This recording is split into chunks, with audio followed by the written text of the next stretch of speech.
Well, hi everybody. Brad Taylor here. Excited to be diving into our third and final Summer Institute. Hard to believe, isn't it?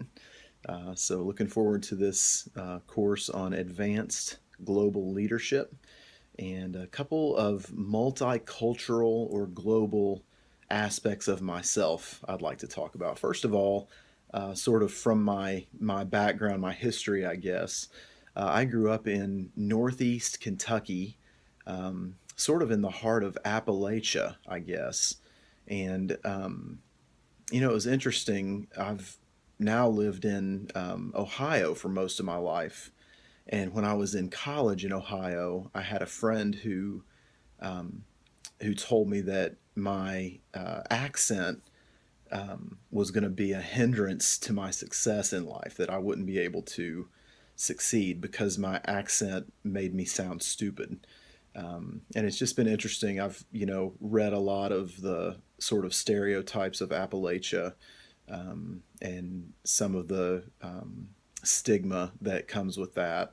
And I've lived with that in some ways, although the more years that I've been away from Northeast Kentucky, the accent has faded a little bit, certainly. But that's one thing that I've noticed from a cultural standpoint that has impacted me.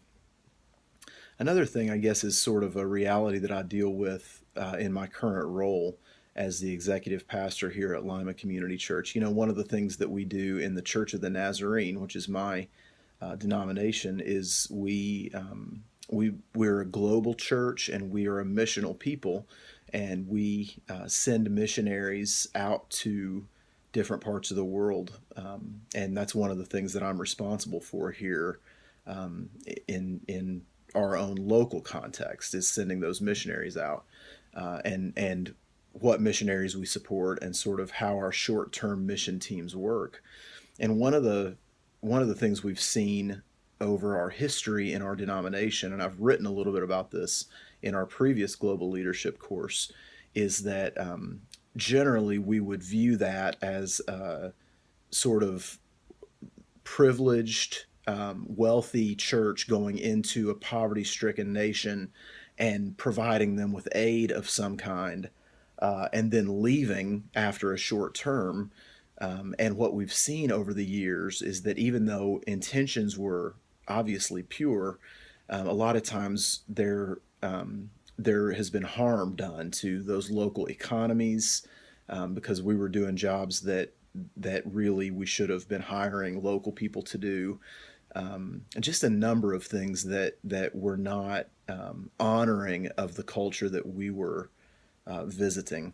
And so, and really, I'm using the really a broad collective we here, in terms of our entire denomination. But one of the things that we're really doing now is asking how we can build longer term relationships with foreign mission fields, so that we can more effectively minister to their cultures, and allow them to minister to ours when we go there on short term trips as well. So instead of sending a short term team one place and allowing them to serve for a week and build a church or build part of a church and then come home and kind of never see or hear from those people again, what we generally are trying to do now, the model that we're trying to sort of instill, I guess, is that we would choose one or two places to really invest long term, and we would send the same group of people there time after time, and pour into those people, into their